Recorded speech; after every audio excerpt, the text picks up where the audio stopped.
The Indianapolis Motor Speedway has a special place in many drivers' hearts. It is a home for many. It's the home of racing. It is the cradle that keeps drivers connected to this incredible sport. For one of these drivers here in the Winstel Cup Series, it's going to be incredibly special because it will be where they secured their win and hopefully get one step closer to the playoffs.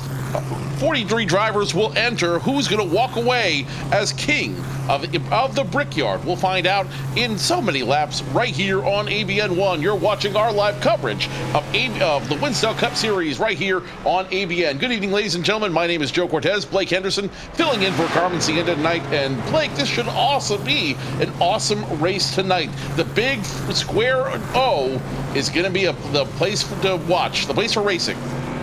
It's always special, Joe, when you go to Indianapolis. It is the holy grail of American open wheel racing, but now you get to see something a little different. You see these 3,400-pound behemoths try to make laps here at one of the hardest tracks in America. Even though all four corners are the same, it is deceiving. Every corner drives its own way with the wind, the temperature changes, just how big this track is, just how much these drivers want it. This is going to be one of the biggest races on the calendar.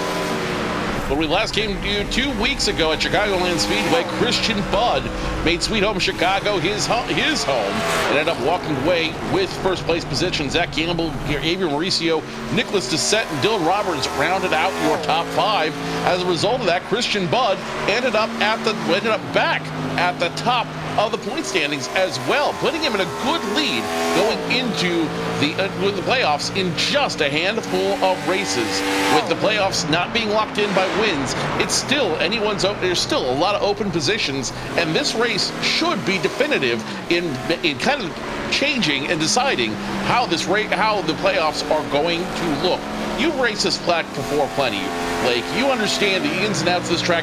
What are going to be the keys to success for drivers who want to move up the field and ultimately improve their point standing? Well, I'll tell you what, Joe. I know this track in these modern cars. This is where I really thrive. I only had one race here in the cars that they were running tonight, and I'm going to tell you, Joe, I did not have a good time. I'm not talented enough to run these cars, but I did have the opportunity to talk to Emily Howe before the race started, and she told me a few things. That this car is loose. They are going to be trying all race to keep that right rear underneath them. You're going to be fighting the track more than you are the other cars, like it is every race here. This is a driver's track. It's who can tame Indianapolis the most out of everybody else.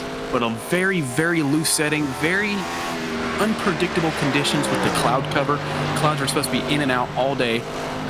It's going to be different than any Indianapolis race we've seen in Winstel before. Last season it was a clear sky, very hot track.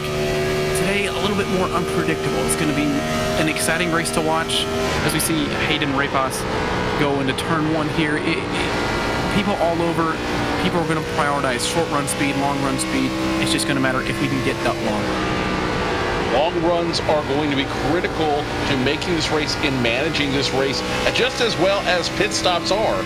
If we get a long run of green flag racing, this field will break up. There will be different groups running in tandem with each other, in position with one another. So that's going to make pit stops even more important. This race could be won or lost on pit road. The question is, how do you time that to make it work? 3 pit stops, Blake. With 3 pit stops coming for all these drivers, how do you manage it, and how do you plan your pit strategy ahead of time to make sure you're in the best position when the checker flag flies? There's a few different ways to look at it. A lot of people are going to try to split it just evenly in thirds, 20, 40, 60. Some people are going to try to make one run, one stint, much longer than the others and sacrifice that track position for that run in order so they can short pit the next run and the run before that to get track position when it matters. Now the problem is with that, Joe, as we've seen on Monday nights a lot, the caution will come out right in the middle of those green flag pit stops, meaning if you short pit, you are really behind the 8 ball. or pitting will definitely put you behind the 8 ball. But the good news is, if cautions come out, you have more opportunity to do that. You will have the opportunity to come down and get tires, get fuel, to make the car work for you. And I've got a feeling at a track like this, especially under these conditions, when it's cold, it's a little bit grippy, tires are going to be an important factor. At super speedways, we don't normally see tires as a factor. Fuel run is mostly the big thing, but with 4 turns and this square oval we're looking at, I got a feeling tires are going to be at a premium on this track. They 100% are, Joe. This is the longest race of the Winstel series this season, and is also the longest race ever ran at Indianapolis. The 2 previous races at Indianapolis are shorter combined than this race. And looking at the stat sheet here, Joe, there's been one person that's really struck out to me on who has been practicing the long runs with the time allotted today, and that's been Chris Champeau. He has the longest 15 and 20 lap average times. So if we get a long run, the 18 car might be the one to watch.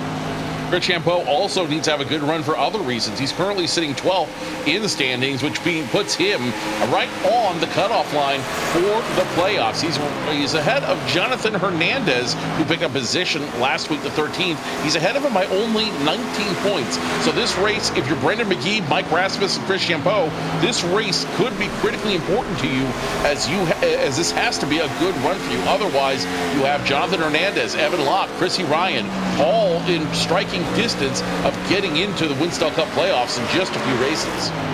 Yeah, with this playoff format, Joe, back in 2004, it was relentless. You had one bad race, you had to dig your way out. You couldn't rely on a win at a super speedway to get in. You had to be good all season. And with the points as tight as they are, you cannot have a bad race. You cannot miss races. It's going to be really interesting as we go down to the home stretch here until the chase. We do know that your defending champion, Tyler Head, is only running a part-time schedule this season. Despite having 2 wins on the season, he's not going to be able to defend his championship. So there will be a new champion one way or another. And you have a lot of drivers who have slowly worked their way up and are challenging for that championship. Christian Budd, obviously top of the points standings. Gabriel Mauricio, Dylan Roberts, top 3. They've been up there all season long. We also have some new contenders who have moved their way up through the points standings as well. I'm talking about Emily Howe, who's running the 15 machine. Michael Waltrip is in that machine, if my memory serves me correct. Emily Howe moved up a position. Sean Peleg moved up. Thomas Lewandowski moved down 2, and Parker Alexander picked up 2 critical positions as well to put him in 9th. So the points are tightening up. We're past the halfway point. Points matter and race management matters. How much do you think that's weighing on these drivers tonight? It's everything. This is a race that carries so much pressure for everyone involved. Even if you're way good on points, you are way out of the points, this is a race that you want to win and do well in, because it's Indianapolis. This is one of, if not the most important track in the United States of America. But if you are 11th, 12th, 13th in points, right on the bubble, ooh, this race means so much more. You want to win this race, and you got to make sure you put yourself in a good points position going forward for the home stretch. Qualifying starting in just 30 seconds. As you see everyone's qualifying time, or practice time, right across the top there. We'll see in just a few moments who's going to be the best qualifiers to make this work right now. So far, fastest in qualifying is Jacob Potak. He finished 44th in the standings last season. So Jacob Potak hopefully wants to make some noise here and try to walk away with this win. Time is up. Let's go to qualifying. And one thing I've been noticing, Joe, throughout practice is how much slower they are in comparison. The fastest time was over 0.6 of a second faster than the track record set last year by Campbell. And you would think with a cooler track they'd be running faster, but that's just not the case today.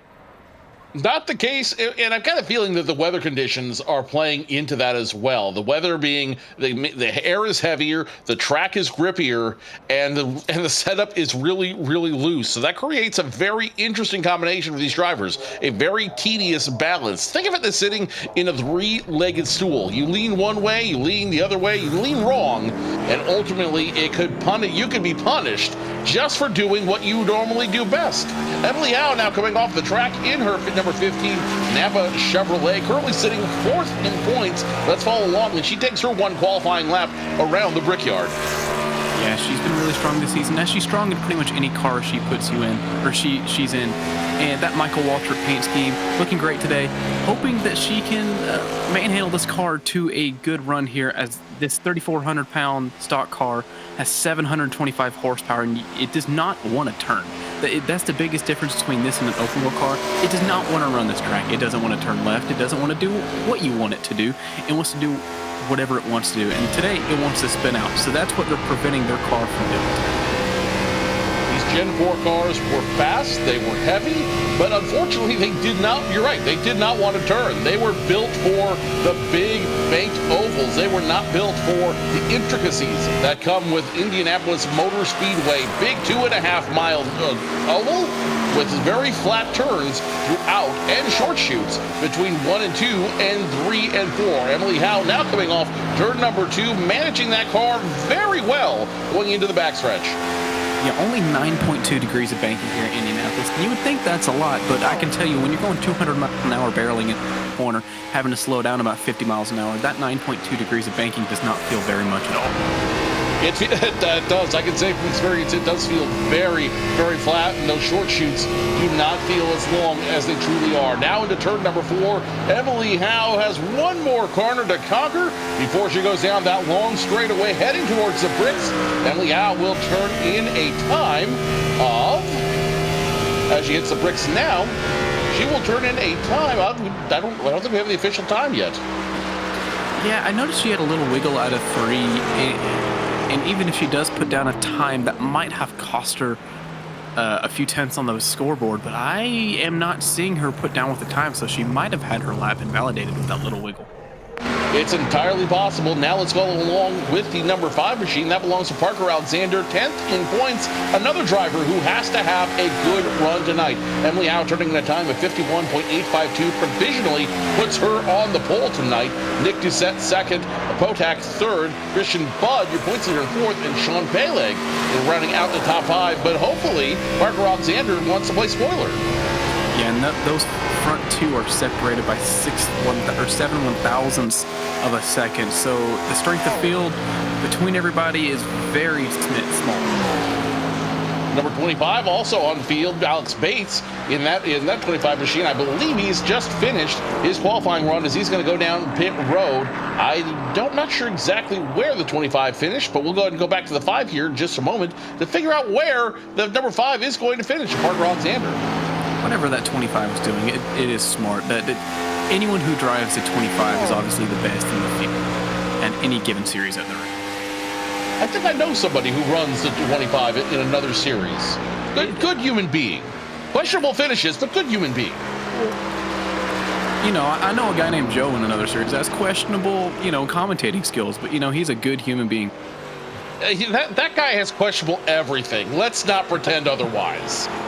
Parker Alexander finishing his qualifying run in 6th position, so he's pretty much locked in the top 10, but still plenty of qualifying left to go. 5 minutes on the field. Let's follow along with the 30 of Ali Osman. Ali Osman, I believe, is currently under probation right now for some incidents he took on the track. He will qualify 23rd after his run there. So Ali Osman put him in position 23 in that America Online car. The 35 now on track 35 belonging to the 10 of Brian Doucette. Yeah, let it hang loose there on the exit of 4. Let's hope it's a good time. It didn't come. The Ryan 16th. Great run for Ryan Doucette, as it looks like we're maybe having some issues loading up his retro paint scheme. We will come back to him later, but the 35, not quite the 35, the 10, but, technology happens. Oh, we'll figure it out. And going back there a little bit, the 25 did put himself in 21st place, very accurate to what I would be doing here. So, like I said, plenty of qualifying left to go, as we still have some stragglers out there waiting to take their time around the track. Nope, qualifying is officially over. All the 43 drivers have qualified for the night. We'll take you down the starting order in just a moment. Final thoughts going into this race. What are we going to see tonight, Blake? It's going to be wild. This race, since they started racing the repave last season, saw a big uptick in cautions. This is a car that doesn't handle well with it up this season. It's a very cold track. A lot of people want it. I hope we can get a very clean race here, but with a long race, it's going to be a race of attrition and seeing who can escape the mess the most, because as we saw in practice in the group runs, they didn't last more than about 5 laps. So it's too wide. It's hard to do here. You're going to see some people try and force it 3 wide, and I can tell you right now it's not going to do well. It's going to be a race of attrition for sure, Joe. A race of attrition as we get ready for the longest race on the Winstel calendar. Your top 5, Emily Howe on the pole, Nick Doucette in second, Jacob Potak, the 46 Dodge Machine in third, your points leader Christian Budd in fourth, and Sean Peleg will round out your top 5. Parker Alexander in 6th, Anthony Kroback in 7th. The number 8 machine of Roberts will start 8th. Jose Solis Jr. in 9th, and Tyler Head in the 4 Morgan McClure machine rounds out your top 10. Yeah, Philip Snipes in that number 19 Dodge is going to file in 11th. That number 20 of Cruz going to be P12 here on the start. Jonathan Hernandez 13th, Gabriel Mauricio 14th, and Evan Lack 15th. As we go down more, Nick Doucette in that number 3510. In 17th place, we have Chris Champeau. 18th, Matt Soler. 19th place, William Boisvert. And in P20 is going to be Steve Brown.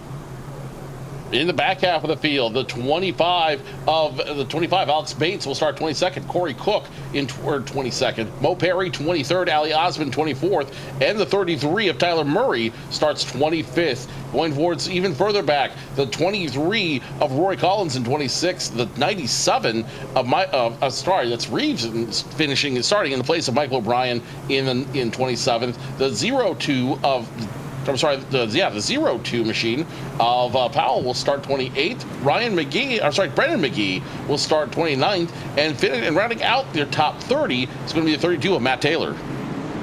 Yeah, we're really getting into the people that didn't set times at all. 31st is going to be Ken Huff. 32nd, Corey Steinhauser. 33rd, Leandro Morera. 34th, Jess Coleman. And rounding out your field is going to be Hayden Repas. So 35 drivers will take the call to the race tonight with only one qualifying lap, one base lap around this track. They're going to be able to have to get their bearings in a hurry, and it could be very treacherous for them, especially starting in a big pack like this. Double file start to begin this race, single file restart to go around the track, and no restart zone to speak of, where they will come back to racing when the green flag flies, and they will all be led around right now by the 15 of Emily Howe. It's going to be a great race here. We are going to have a new Brickyard champion, as Zach Campbell has won the previous 2 races here. He was not here tonight. We will have a new champion here, but some drivers I'm looking at are Christian Budd and Jose Solis Jr. They are the only drivers with a 100-plus driver rating in the 2 races we've had here previously. And Christian Budd is the only man besides Zach Campbell to have 2 top 5s in both races. So those are ones to watch here tonight. Definitely some strong drivers to watch. Emily Howe also is starting on the pole. She's had a slow start this season, but definitely has a lot of potential, especially to take away a big race like this. One could almost call it a crown jewel race, if you will. Sean Peleg in the 48, another driver who's had a strong run all season long. Don't count him out. He's definitely got a good chance as anybody to walk away at the Brickyard. Pace car makes a hard left turn down pit road. We are getting ready to go green flag racing. When they hit the bricks, the race will begin. Green flag about to fly. Here we go. Let's go racing from Indianapolis Motor Speedway as Howe fights side by side with a 24 new set. They're already racing into turn number 1. Yeah, 24 fighting back really good on that outside lane. It's going to be side by side going into turn 2 as there's a mess behind them. Mess of drivers as they go 2 by 2 side by side. Howe on the inside, Doucette outside, and Christian Budd has solidified himself in position number 3. But if those 2 drivers up front don't settle it real quick, they could both be passed by the 17 of Budd. And on these restarts, you have to move and act fast because this race has a tendency to spread out very quickly and it is hard to pass. You need to make as many moves as you can on the restarts here. Howe still trying to fight on the low side. Doucette not giving an inch up high. That may play out to his detriment later. No, Bud's going to go up high. Now he's going to chase Howe down low, trying to figure out where he wants to run, who he wants to help out. And now he's just going to try to push it 3 wide going into turn number 1. And I can tell you, Joe, running too wide here in these things is not fun at all. You feel like you're going to wreck every single, and the 24 is feeling that when he's stuck on the outside lane. The 24 and 17 both feeling that right now, going into the backstretch. Finally, the 24 settles down, gets back in line, leaving the 17, the only one out there. Let's ride aboard the 17 machine. That's Christian Budd. Looking back at Nick Doucette back there, you can see just how close these cars are and just how treacherous it is for the 24, as he's going to continue to lose position, maybe get some help from his teammate, Sean Bailey, back there.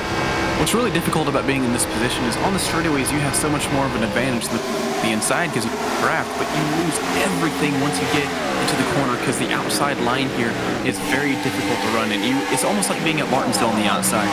You're just doing all you can to find a spot in line and just run.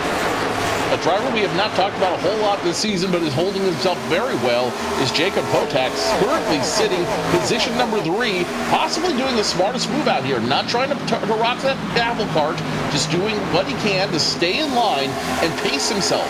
This race, as you said, is a race of attrition, but it's also a race of making the car work for you and being patient to make those passes. Without a great passing zone, you have to wait for the driver in front of you to make that error and ultimately open the door for you to get that pass and get around the other driver.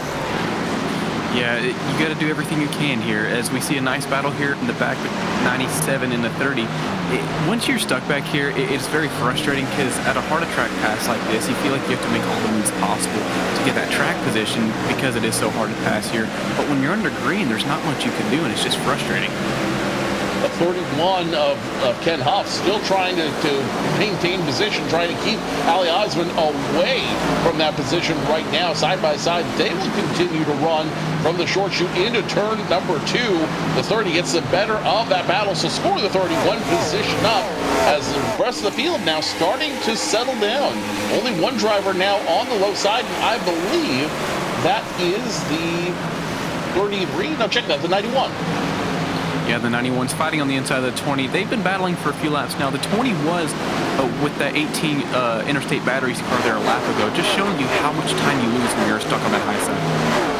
If you have no help on that high side, if you have no drafting partners, because yes, the draft is important at a track like this, you can drop a lot of positions quickly.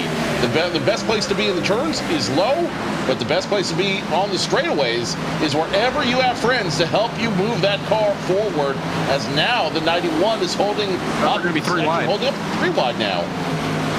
Well, that Bojangles 94 really sitting in there. He saw an opportunity and he took it as he's going to pass the 94 and he's going to look for more.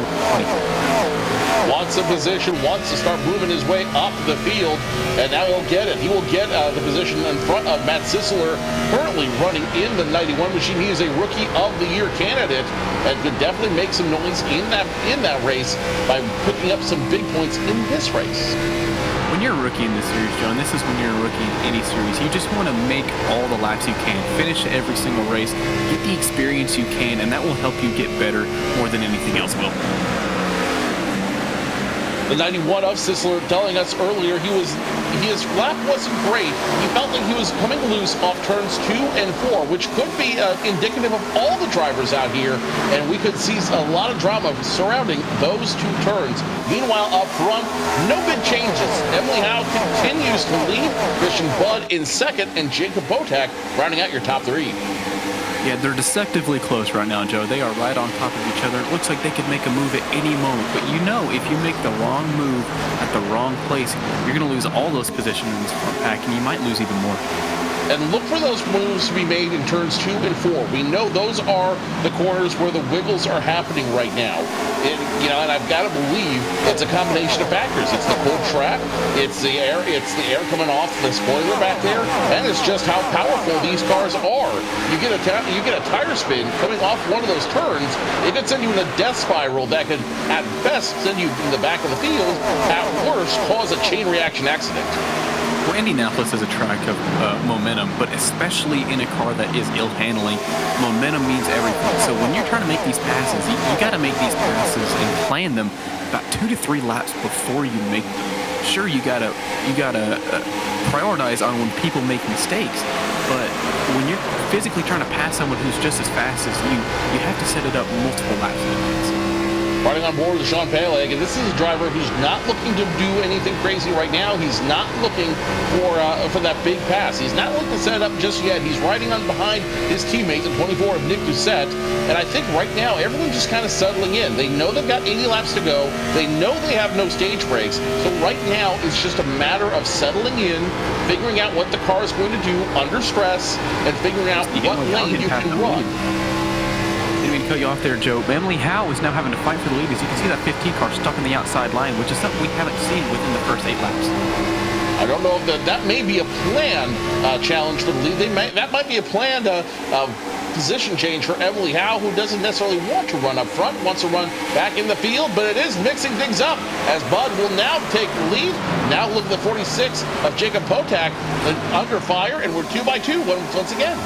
That 46 split it 3 wide on the 17 and the 15, and the 15 just decided, you know what, you two can have it. I don't want to get wrecked this early. I want to prioritize my car, or save my car, and I'm going to file in third here. The 46 of Potak put him position number 2. Not going to challenge Christian Bud for the lead, but we have our new leader, our first lead change of the night. Bud now first, Potak in second, Emily Howe third, and Nick Doucette, who's also trying to get position there, will fall back to position number 4. Running lap 9 here. This is the point last season where we had our first caution. It is looking very clean. I don't know if we're going to get it just yet. Very clean race so far. Again, everybody just kind of falling in line, trying to figure out what this car can and can't do. And I think everyone understands if you want to finish first you must finish. Someone who does want to finish first is that 48 of Sean Peleg. Now he's going to get under the 15 of Howe, try to take a position away, but his line is not on his side. He is not getting any help on the. He's not getting any help on the inside. Oh, as he squeezes the 15 right up against the wall, which is something you have to do. You can't let yourself get bullied into salvaging your exit like the outside line wants to do. But as you can see, we talked about momentum all night as the 15 lost first, second. Now she's looking like she's losing third. This could be the cause of the tires. The tires, again, as we talked about the pre-race, being very important to running and managing this race. 15 now trying the crossover on Peleg, seeing if she can get her position back. But it may be a little more difficult with her running outside of the pacing line than everybody else. She may lose another position to Doucette. Well, this is something we haven't seen all season in Winstel. We're very accustomed to these short races. This is the longest race of the season by far, and this is one of the few races that you really have to prioritize tire wear. So we're about working the halfway point of this fuel stint, and you're maybe seeing people who didn't save at the beginning of the run really starting to lose patience. Lots of drama going on right now as the 5 of Parker Alexander is going to get around the 24 of Nick Doucette. The 8 of Dylan Roberts also wants to go for the ride as well. So Doucette does not look comfortable in that car. He does not look like he's got a good good feel as we have another challenge for the lead. Yeah, that 46 is fighting. He's been trying to poke his nose in there a few laps. And he's looking like he's finally going to get that inside on the straightaway. It's not a bad idea to try out of the corner exits here, because you can side draft that left rear all you can, and he has the 17 cleared now. Great job doing the side drafting the rear, taking a little bit of the air off that car. Like I said, we know it's wiggly in turns 2 and 4, going on to that big straightaway. So excellent timing for the 46 of Potak, your second lead change of the night. Put him in position number 1. The 17 of Bud will go second, and Sean Peleg third. Some guys just have a great relationship with this track, and Potak seems to be one of them. If I'm not mistaken, he hasn't had the best season. I don't think he's gotten the top 10 yet, but look at him. He's in one of the biggest races of the season. Doing very well in one of the biggest races of the season, knowing again that we're still over 60 laps away from finishing this race. So, having the lead now is great, but how do you keep the lead? How do you maintain the lead? That is the question each of these drivers are going to have to ask themselves now as the 9 looks to make up position. That's Brendan McGee back there. Going back up front, it's the 8 of Dylan Roberts trying to get around Doucette. Yeah, DEI versus Hendrick there, as that Budweiser number 8 is really trying to get past that 24. It just takes a few laps to get around people that are even. Dylan Roberts gets around Doucette, and I want to go back to Doucette because, again, I think he's having some trouble with this car. I think he's having a little bit of trouble with this track. He qualified second, but he does not look comfortable in that car. And I've got a feeling that this is not a planned move backwards to try to preserve tires or fuel. I think he just doesn't know how to handle the car very well, and he's starting to move back to not be a hazard to himself mostly. You can see he's dropped off 6 miles an hour in his fastest lap, and the leader's running a whole mile an hour faster than him. And it's no coincidence that the drivers who started first and second have lost several positions in the last few laps. That is true. Emily Howe now moves back to, I believe, position number 5. Doucette moves to position number 7. And back there, Anthony Krobach in the 11. Jose Solis Jr. in the 29. Both starting to kind of work together and work their way forward. Like sharks, they smell blood in the water. And I think they want to get their piece before we even think about pit stops. Yeah, those are two that have probably been saving for a while here. And if this thing continues to go green, the 29 and the 11 cars are probably going to be some of the people that enter pit road last out of everybody. But they've been saving the tires, and they're starting to work this way up to this front pack. And I don't know about you, Joe, with these cars, I didn't expect the front 7 to stay up as packed as they are. Blake, as a driver, looking at your experience here, conservation is key at a track like this, but when do you start actually saving? When do you start doing the conservative driving in order to maximize your fuel run? It depends on where you are in the field, Joe. It depends on what's going around you. If you're in that front 7, like the 15 and the 24 were, you did have to run as hard as you did at the beginning because you wanted to get a big gap on everybody. You wanted that clean air to be nice to you and lead your way out in front of everybody by a large margin, but it just didn't happen as everyone's so packed up right now. So that's not working. Maybe the 46 who's leading saved a little bit, and they are now running away from everybody. The front 2, I believe, are the biggest lead that anyone has had all night. Jose Solis makes the big run around the 11 of Anthony Krobach. So now score Solis in 8th position, 1 drop from where he started. But that was a very precarious pass, especially through turns 1 and 2. Krobach had a big wiggle coming into turn number 1, and Jose Solis almost overdrove it going low, and then having to arc all high, all the way almost up to the wall, coming out of turn number 1, opened the crossover up, and now they're 3 wide up front again. Yeah, that wasn't a standard pass at all, but we talked about how 3 wide doesn't work in the pre-race show. Is it going to work here as the 5 is sideways going into the corner? 5 is sideways. Parker Alexander cannot afford to wreck this at this point, so he's got to take it back as the number 8 of Roberts starts to move forward with Sean Pele's help. Nick Doucette trying to finally getting a handle on the car. He's going to start moving up as well. Yeah, we're seeing the effect of those ill-handling tires as we've seen them sideways entering the corner, middle of the corner. And that last shot we just saw, I think that's the tightest we've seen the field get to that outside wall. These cars are not happy with their drivers.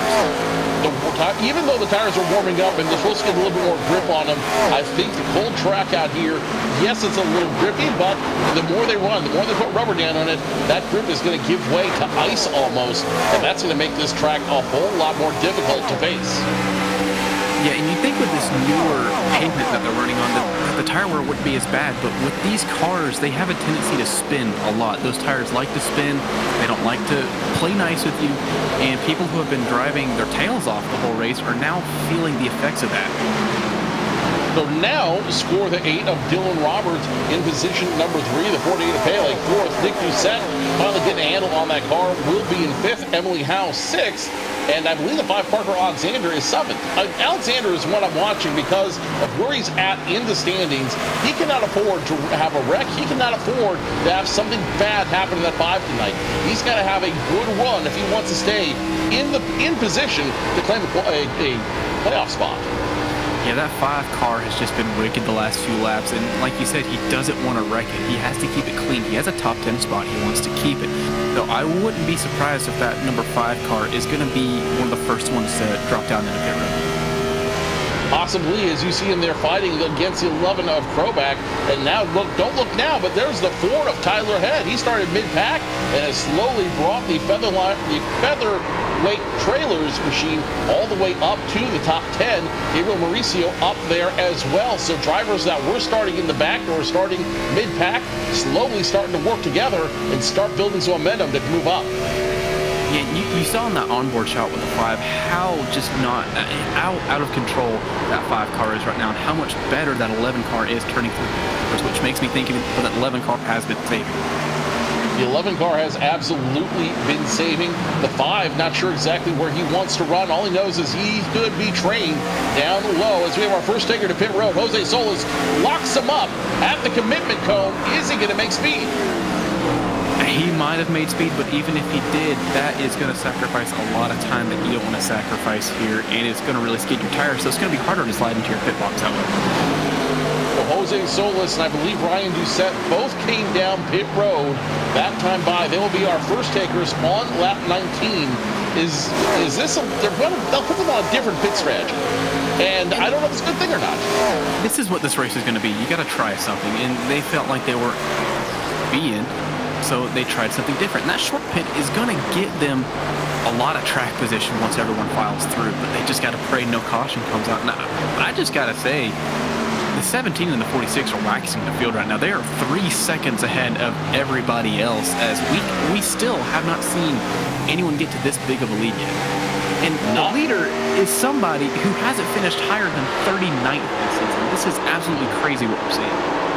No, Potak, as you follow along from the back end of his car, starting position or winning the race currently as the I believe who's that team 17 of Christian Budd paces him as well. Both these drivers have an absolute grip stranglehold on these cars, and they are running really strong. The 19 of Philip Snipes also coming off pit road this time by, so pit stops have started in earnest. And 17 of Christian Budd, that's not bad company to be in on a racetrack, as he is your current points leader and hoping to win this season's championship. Christian Budd currently the leader. He's going to try to make a move on the 46. The 46 has a big wiggle coming off turn number 4. Now it's a drag race down the front stretch. Advantage Budd, and we have another change for the lead. Christian Budd's now your leader. How will Potak respond? And you saw there why Indianapolis is such a track to run. It is very, very unforgiving. One little wiggle can cost you a lot, and it just cost him the lead. And we saw how long it took Bud to get around the 46 there, and he's still trying to get that thing to go straight.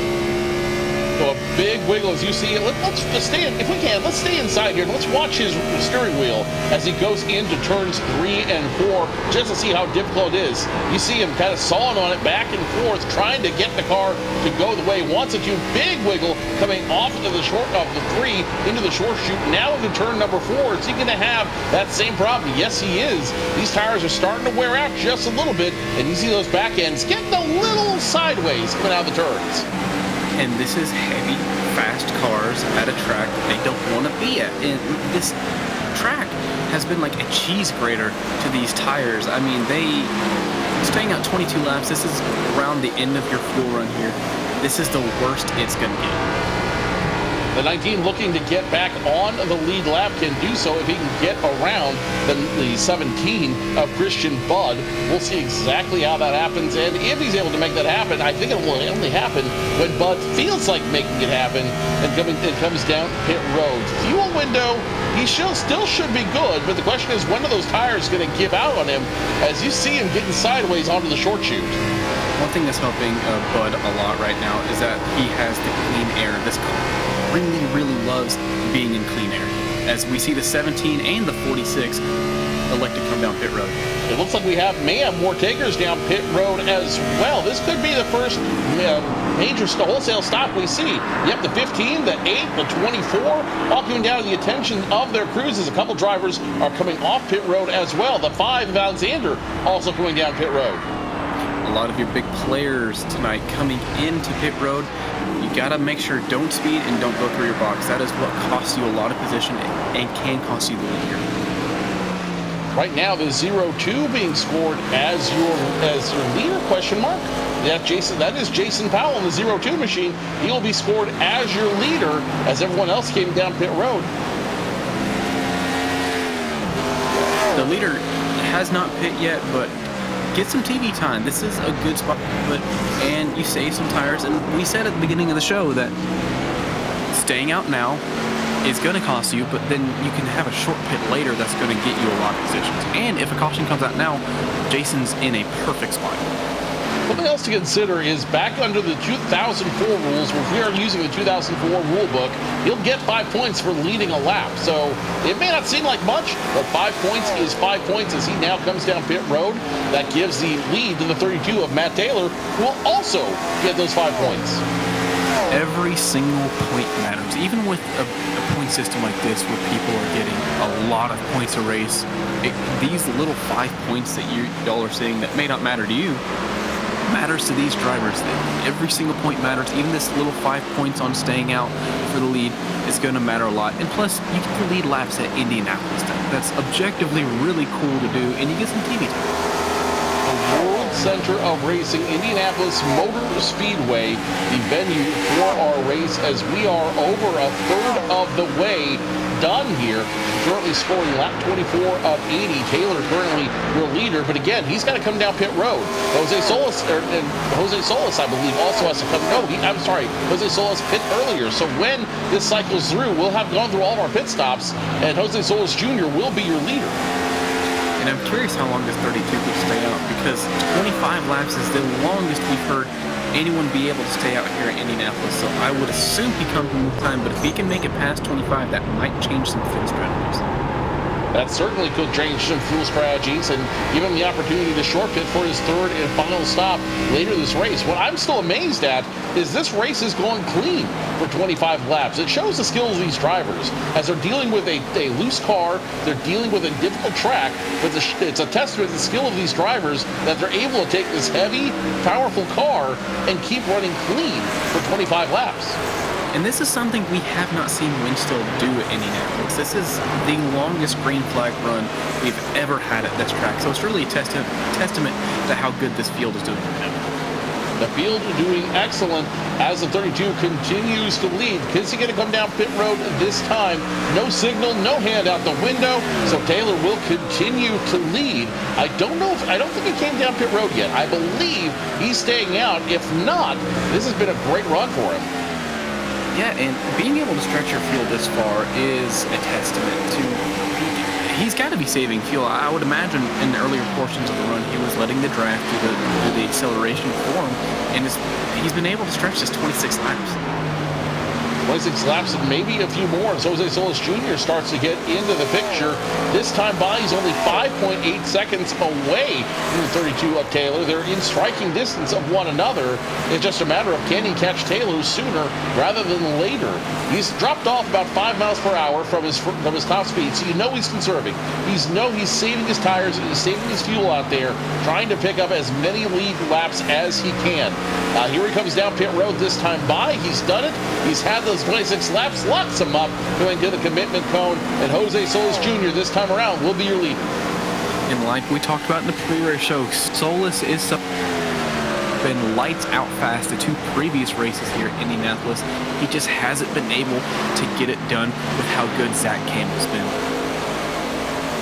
1 win this season, 4 top 5s, 10 top 7s for Jose Solis Jr., and now he inherits a big lead on the field. I'm not sure where Christian Budd is, but at least the time zone between those 2 drivers as Solis continues to run away. You see now just how big that gap is. It's almost a half a backstretch between those 2 drivers.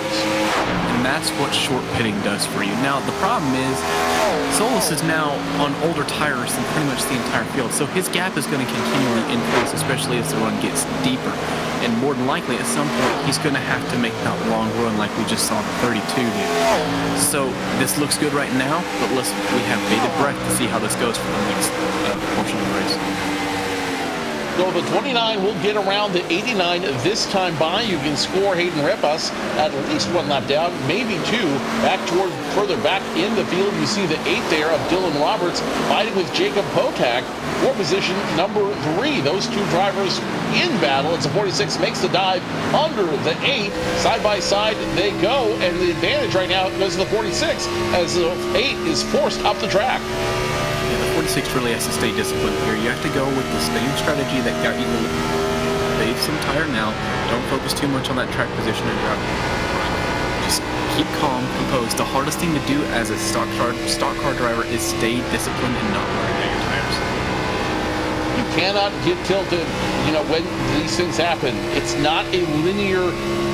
NASCAR is not a linear sport. Any form of auto racing is not a linear sport. There is no this, then that. You can go up and down throughout the field. You can make different strategies happen, but to make that happen, sometimes you have to go backwards in order to go forwards. It's a non-linear sport, and I think that's one of the complexities I love about it. Well, Joe, I wouldn't say all motorsports are linear or non-linear. I'd say drag racing. All motorsports except for drag racing are non-linear. Although you could call drag racing non-Newtonian. You're using big boy words. You lost me now. I came here to watch cars turn left. I don't know why you're talking about Pluto, but I just came here to watch Indianapolis. Indianapolis Motor Speedway as we follow along with the 15, the 48, and the 40. This time by 7th, 8th, and 9th, you're seeing on your screen as they just continue to pace the rest of the field. These drivers had a little bit of trouble earlier in the race, but right now they look like they're calm. They look like they're conserving a little bit, knowing that this is going to be a race won and lost off pit road. Yeah, this is what Indianapolis usually always boils down to. Who has the best strategy? And when you're in a car, it is so hard to pull some strategy here, as only 2 cars in the field have a manual spotter / crew chief for them. So besides the 43 and the 33, everyone else in the field is calling the shots from the cockpit. Everybody, and that's how you have to run it. That's what you have to do. As you see the 16 there get passed by. Leandro Moriera almost gets bodied by the 48 of Sean Peleg, but he'll get out of the way before trouble happens. Move the 16 further back down the field, and that'll be at least 1 lap down, if not more. Everybody digging in for the long haul. Everybody conserving fuel, conserving tires. As you see, but you see courtesy going on around the track here. The drivers who know they're a lap down, they're not fighting as hard with the other drivers as Repas takes a little push into the wall there, trying to get out of harm's way. Yeah, you don't want to be in this position. You hate being lap. But you're doing your best to stay out of the way as you're Hayden literally wall himself to get out of the way. And I feel bad for T too, is he was really trying to stay out of the way, but you're amidst the top cars in the field. So they're racing you hard, and the lap car, or a lead lap car, you're annoyed having to go around these guys, but they're doing their best to stay out of the way. Evan Locke now leading the two Evernham cars, the 9 of Brendan McGee and the 19 of Philip Snipes. Working behind that car is a 77 now, or check that, the 94, the Bojangles machine is making some moves in that mid-pack right now. Yeah, this is a real hard spot to be in. You want to win race at, I think, 14, 15 seconds per lead. Like these guys are. You're racing the people around you. You gotta, if you set yourself up trying to win every single race, you're going to be disappointed. So if you're in these guys and you're like, all right, I'm top 15s or top 10s win, that's how you have to start racing. You can't race for the lead. You have to race, okay, how do I get this position? How do I get this position? And eventually you might make your way up towards the front, but for right now, set realistic goals for yourself, and you'll come out of today a lot more happy than if you were expecting to win from 14 seconds back. The biggest goal that a lot of these drivers have right now are trying to keep themselves as automatic qualifiers into the field. Remember, the 2004 rulebook did not have charters in the system. In order to be locked in, you had to be in the top 35 in points. You had to maintain a consistently competitive car all season long. And if you didn't, if you fell out of the top 35, that means you would have to qualify in each and every week. So for some of these drivers, tonight's not about winning. Tonight's about staying locked in. every point matters. There's always something to race for. And racing that you can be locked into the show and not have to worry about going home on a night, that's huge. I don't know if you've ever had to be in this situation, but going away from a qualifying session, giving it your all and making a mistake or something like that, and knowing that you didn't make the race is gutting. Unfortunately, I've never been in that situation because I've never made it up into that echelon of qualifying. It's tough. I've only, on Monday nights I'm obviously locked in, but when I was doing the Arrowhead 500, that first night I jumped it on my qualifying session, and then when they gave us all a rerun at it, I wasn't there. And going away from that night was a very humbling feeling, realizing that I didn't know nothing about anything. But I copped out and like that. Never mind. We're champions. All you gotta do is know people. You don't have to be good. Money talks, my friend. And especially in a sport like this. Going back to Brandon McGee, though, he has a lot more to race for tonight. He's currently sitting 10th in points. He lost position last week to Parker Alexander. And again, the cutoff is 12, so he's near that bubble. He's near that cutoff line. And if he does not have a good race tonight, 10th can turn to 11th, can turn into 12th. And next thing you know, you're challenging to stay in the playoffs. And the guy behind him has missed a few more races than he has. And so Rasmus just being that much out, missing 2 more races than he has, shows you the speed he has. And when you're that guy that is only, I'm not going to say only in there because he made all the races, but you are in the position you are because you made all the races and you finished well. But when there's a guy behind you that's trying to catch you that's missed multiple races and he's right there, that is really intimidating. On board now with a Marine Silver Bullet of Gabriel Mauricio, currently running position number 9, and you can see he's starting to lose time on those tires. We started our first pit stops around lap number 20. 20 to 25 was the window. We should be seeing another round of pit stops here in about 5 to 10 laps. And remember, these drivers were running near the 51 flat mark. So, and they're already running, 52s, I believe, were on that there. And that means they're already lost 2 seconds on their pace. But they will at the end of this run. And that's just, again, on 15 laps of new tires. It just shows you how much this track is grading those tires down further and further and further and making them looser and looser, especially coming off of turn 2 and 4. It's funny seeing the difference in how you have to race this track with these cars. Say you go back a few Mondays, or you go on to see what ARCS is doing right now with the next-gen cars on this track. You are trying your best to get the car to drive not on the right front and on the right rear. And you go to this race, these drivers are begging the car to stop driving off the right rear and start driving off the right front for once. Of course, ARCS running over on ABN2, our sister station. We'll stay right here with the Winstel Cup Series on ABN1. Yeah, the Indy double is very strong. We've had a lot of Indy in recent weeks, and I do think it's cool to see different leagues on the same channel running the same race. And you get your healthy Indy now today. Oh, he's 48 in the wall. Pele goes too wide, coming off of turn number 3, or check out turn number 1, and he will go straight into the wall, taps the wall hard on that back right side, and that's going to cost him at least 3 positions, as now he's fighting to get back into pace. He was trying to get around the 4 of Tyler Head, no dice. He loses 2 positions, and Anthony Kroback is looking mighty spicy back there, trying to get in front of the 48 of Pele. Yeah, those tires are finally starting to bite back as we're really late into this run. And when you're... Oh, we have a change for the lead, as I believe Christian Budd has regained the lead over the 29. Like we talked at the beginning of this run, that lead was only going to get smaller and smaller as the 29 had short pit, and the 17 has much better tires than that 29 right now. Christian Budd now back to position number 1. Jose Solis Jr. on his rear end. Now the question is, Jose Solis did come in for a short pit. He was one of the first drivers to come down pit road and start the cycle. Is he going to come in early again? We saw him come in between laps 18 and 20. Is he going to make the same move now that he's no longer in position number 1? You can only short pit so many times. I'm going to guess he's going to try to aim for the mark 40, which is the standard mark to hit, and that kind of resets. His strategy move paid off. He didn't lose any position.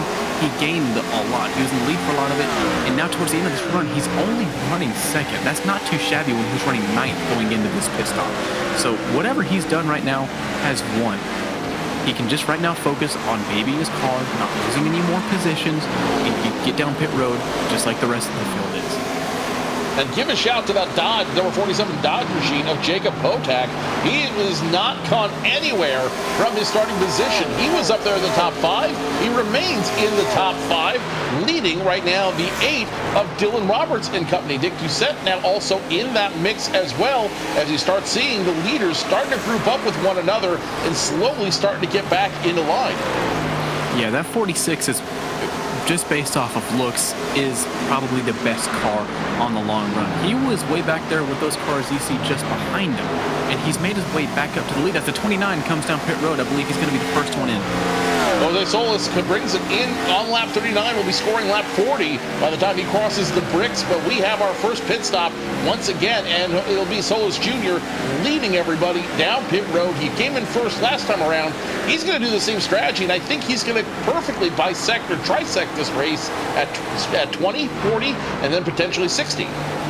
Here's what's scary about the 29 strategy right now. We saw how big of a gap he put in the field when he was ninth.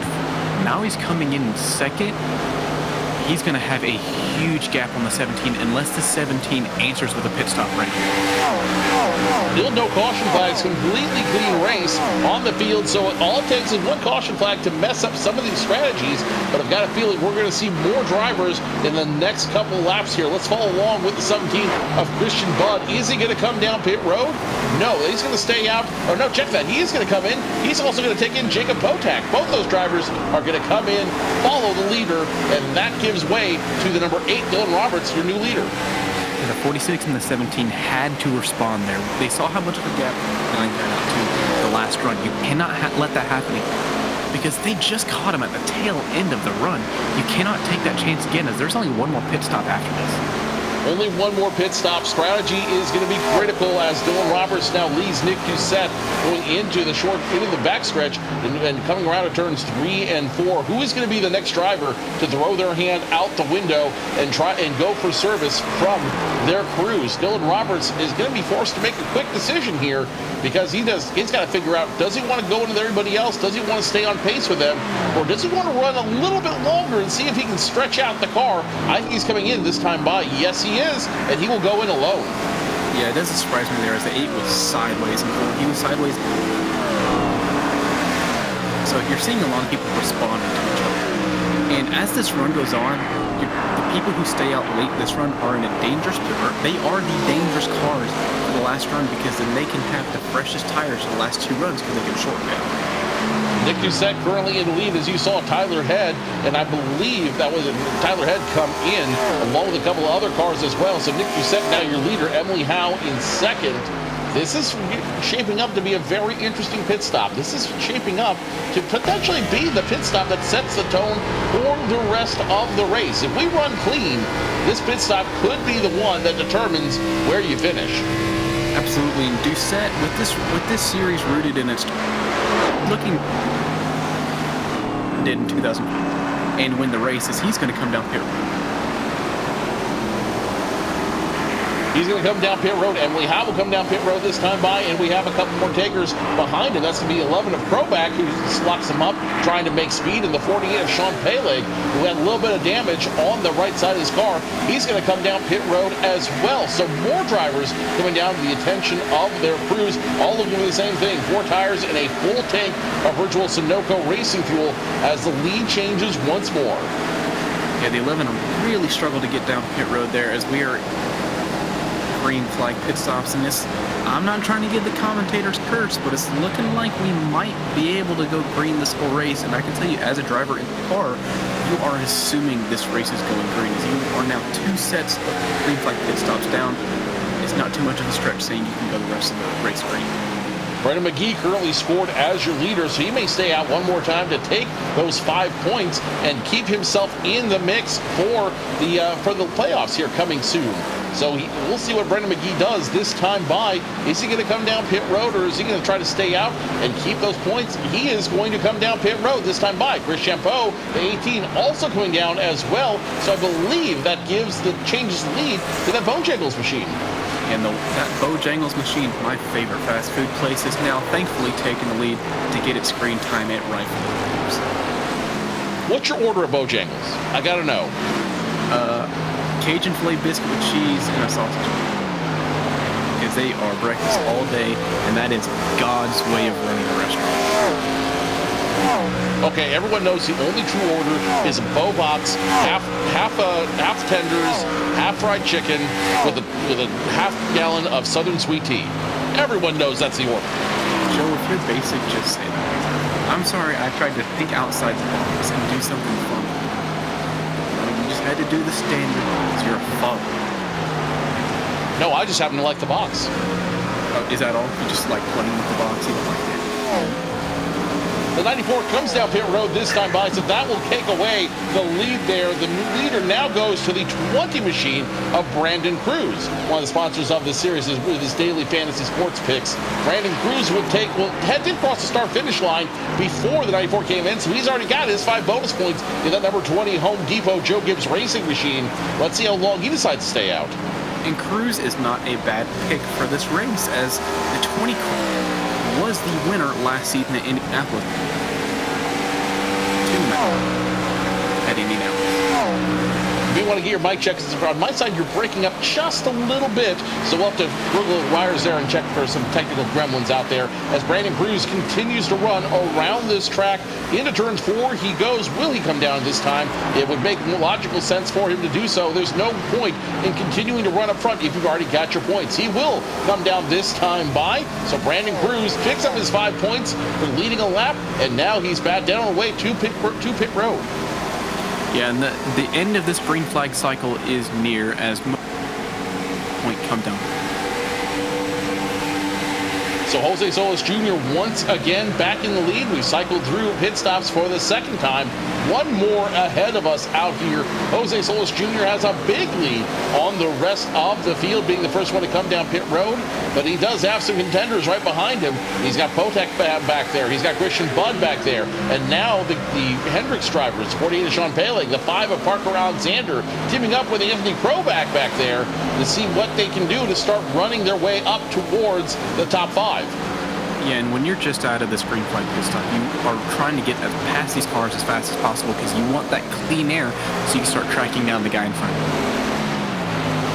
Meanwhile, the 2 guys who are trying to get cleaner air to get the driver for him, it's the 46 of Jake Potak and the 17 of Christian Budd. There's the 2 drivers that are currently sitting second and third. There's a bit of a gap between them and the 29 of Jose Solis Jr., but because they went down pit road immediately after the 29 of Solis, they were able to keep pace with him. They're able to stay up with him, and now we may have a race brewing for the first position. Yeah, and it's worth noting this is exactly where Budd and Potak will be. Looking at the stat sheet, Potak and Budd trade places for the longest on the 10-lap averages, 15-lap averages, and 20-lap averages. So the 46 and the 17 are your best cars in the field on the long run. These are the cars to watch for the win. These are the cars to watch for the podium positions. And these are the cars that have a lot to gain by winning this race and staying up front. The more points you have, the better your finishes, the more secure you are in the playoff positions. As you see now, the battle between the 30 and the 91, Ali Osman, Matt Sisler side by side for position 20 and 21. This is now becoming a points race. This is now becoming, well, they're all points races, but this is becoming a race that will create some drama within the points based on where everyone finishes. Yeah, when you're in these type of races, you want to do all you can. Those in the position to lose the most. When you see the guy above you in points that is just not having a good race, that just motivates you even more to have a great race. Lots of excitement on the track. That's not necessarily position number 1 as they go 3 wide around the 20 of Brandon Cruz, able to clear him going into turn number 1, but 20 says not so fast. I still want to maintain my position out there, and he will stay in front of that 91 of Matt Sisler. Yeah, great move. Those are the moves that people may not like in the field since you're that far back, but you got to do what you got to do to get that goal. In lap 49 of 80 right now as we watch the 18 of Champeau. Oh, I believe they're over a lap down as the 9 of McGee paces the 8. Oh, no, I'm sorry. The 18 and 9 both came down in rain at the same time. So score of Champeau the 16th, score the 9 in 17th, and I believe that's that Tasty Bojangles car behind him. Yes, it is. And you can see what staying out so long can do to your track position, be the Bojangles position. But he's in a great position he has the freshest tires in the field right now, and he can short pit very easily in the next run. Freshest car? You still have that chicken on your mind. Bojangles is good. You got it on my mind and out. First time I ever had Bojangles when I moved to Charlotte. We didn't have them out west. Well, you were so prideful on your In-N-Out, but then you got introduced to good food. Exactly. Not In-N-Out, and Bojangles. How shocked would you be if I told you I've never been to a Zaxby's? What's wrong? Seriously? Go. Well, after this broadcast, go right now. It's an announcer's curse. We'll put it that way. The 29 of Jose Sola is continuing to lead on the track, but that gap narrowing between him and the 47 and the 17. So now the race is starting to get a little bit closer. The 47 of Jacob Potak, 46 of Jacob Potak, and the 17 of Christian Budd, they're starting to bring the race to the 29 now. But the thing I'm wondering, though, and you can answer this question for me, the thing I'm wondering, how much of their tires are they burning off, and will that affect them when they catch up to the 29? They are all probably burning their tires a lot right now because you're the 46. You aren't really experienced on running up front quite yet. You haven't had a lot of good finishes this season. Obviously, your highest finish is 39th. So you're seeing that leader in front of you, and you're like, oh, I got to get it now. You just got to stay really disciplined and know that car in front of you has way older tires than you do. You just have to let the race come to you because naturally you're going to catch them with your fresh tires. 30 laps to go at this point, and we see all 3 of those drivers within striking distance of one another, knowing that the Jose Solis will come in probably in about 9 laps. If you're the 2 drivers behind him, do you go in with him, or do you say the strategy that you've been working where you go in a lap after him? It is all how much do you trust your skill? Do you think you can go blow for blow with? Do you think you are faster over an entire run with Solis? Or you could try and pull the 29 strategy on himself and try and pit right before he doesn't get that track position. We'll find out what happens here in about 9 laps as no changes, or very little changes throughout the field. We continue to run under green flag, no caution flags yet, as the 29 of Jose Solis Jr. now starting to feel the pressure of the 46 and the 17 with 2 lap cars in front of him. Yeah, 91 fighting for that spot, just slammed the wall out of 4, and that's been one of those tricky spots we've talked about tonight. The exit really rough for these cars, and it looks like he gave the wall a pretty good whack. Let's take another look at it here in just a moment. The 91 of Sisler, your Rookie of the Year candidate, showing a little bit of inexperience with these fast, heavy cars. We're going to run on side, or we're going to check him out here as he's fighting with the 30 of Ali Osman. No room for him to go, as it looks like the 30 kind of ran him up the track as well. So big hit for the 91, but he's still running, and looks like he doesn't have a ton of damage on that right rear. Yeah, as we see the Tide car falling back a little bit here, I believe the 32 is... The 32 machine belongs to Matt Taylor. Yes, big block there by the Bojangles car. Not wanting to have his chicken biscuit taken by that Ray Abraham car. Again, Brandon McGee knows he's running for points tonight. He may not win, but he knows that points are on the line. William Boatsford says, I don't care. I'm 15th. I want to stay 15th, and I want to at least get my car some TV time while I'm at it. You take your points somewhere else. Meanwhile, back in the top 10, Anthony Kroback has finally gotten around the 48 of Sean Peleg. So Peleg now holding on to the top 10. Not where he wanted to be tonight, considering he was running up front, but fate unfortunately may force him to be fighting for a top 10 instead of a top 5. And you saw there in the short shoot, the 11 and the 48, really having to wrangle the cars back into place. They were really loose and sideways. They were getting to that point of the run once again where cars are loose, drivers are having a hard time handling them, and these side-by-side battles get more and more dangerous the further you go to a run. Sean Peleg just running now in the tire tracks of the 11 of Anthony Kroback. Again, knowing that pit stops are coming, knowing we're about 7 laps away from pit stops, I think he's not going to do anything crazy. He's just going to run, keep the car going the right direction, and maybe try to make a move when he comes down pit road. Yeah, those cars behind the 29 right now, I think they got to make a move. They aren't catching Solus as much as they wanted to. They're still about a second behind him, and Bud is a second and 3/10 behind Polak. So they got to pull some strategy to get around Solus, because it's obvious on a full run they just don't have the pace to match it. This may be a situation of short pitting, and knowing they can stretch the car out to 25 laps, this may be a position where you go, hey, I know that track position is all that matters. If I come in before him, I can get track position ahead of him and then let clean air do the rest of my job for me. And with how hard it is to pass, that's not a bad idea. Even if the 46 somehow gets to the 29 in the next few laps, doesn't mean he's going to pass him. Jacob Botek understands. I think he's got an idea of that. He understands that very well. Christian Budd, has a very well understanding of that. So now I'm curious, in the next 5 laps, who's going to be the first one to stick their hand out the window? Who's going to be the first one to say, I'm coming down pit road, there's nothing you can do about it? And how much of that is going to come down to this kind of strategy? They know, as of right now, if they came down pit road, they could make it the whole way. But would they want to, knowing how bad tires are being shredded on this track? Yeah, we have a whole gaggle of cars right now having a... Hey, I should be at the front of this pack. A lot of these drivers... But again, you're forced where you're at. You're trying to run as best you can given your circumstances that you are in. So now these drivers are settling in, trying to defend and play the long game.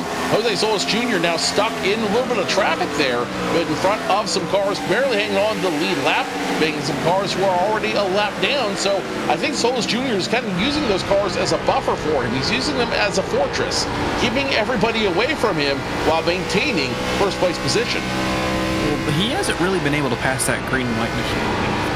I think Solus has been using that car as a draft down the straightaways, and it's been helping him a lot as second and third have begun to no longer gain on him. They've been pretty stagnant the last 10 laps. That car, of course, being the 10 of Ryan Doucette. Not sure why he does not have a livery tonight. We apologize for the technical difficulties, but you're right. He's getting a boost by holding on to the air from the 10 while still maintaining a little bit of clean air by keeping away from it, keeping back from it. Now the battle between the 20 and the 43 heats up. That 43 along to Steve Brown. Brandon Cruz gets around him without any trouble, so that will put him in position number 17. But you see those 2 cars, they're starting to get sideways. They're starting to dirt track it around those turns a little bit. So now you're starting to worry. When is the best time to come down pit road to ensure I don't lose control of this car? Keep in mind that 20 car was one of the last ones. As the 46 is now down pit road doing what we recommended. He had to do something different than the 29, and short pitting against the 29 might be the way to get the track position against him. Queen puts King in check, and Jacob Botek may take away the lead as a result of that. Short pitting 1 lap before the short pitter to try to get track position on this track. Now all eyes are on the 29 of Solis Jr. Is he going to come down pit road this time by? And is he going to continue to short pit in order to come through? It looks like yes, him and Gabriel Mauricio, who's currently sitting on the lead lap ahead of the 29, will go down pit road. Oh, we got someone crashing in pit road. That's going to be the 33? 17. That was a 17. Christian Budd. It was that tracker car right there that got in the wall. But check that. It was, I believe that was a 33. 17 gets in clean. Yes, that was the 33 of Tyler Murray who got into the wall. 17 gets in clean. Christian Budd will come down to the attention of his crew along with those other drivers. Now it's a race of position. We know it's good. We gave those Christian Budd fans a little heart attack. Get the drama up a little bit. Let's go ahead and go back and take a look at Tyler Murray as Nick Doucette is now leading the race. Emily Howe in second. We'll come back and take a look at that incident coming down pit road. The 33 machine just go a little bit further back. A little bit further back there as you'll see the incident. There we go. There we go. Perfect. The 33 of Matt Taylor with the leaders pitting down pit road.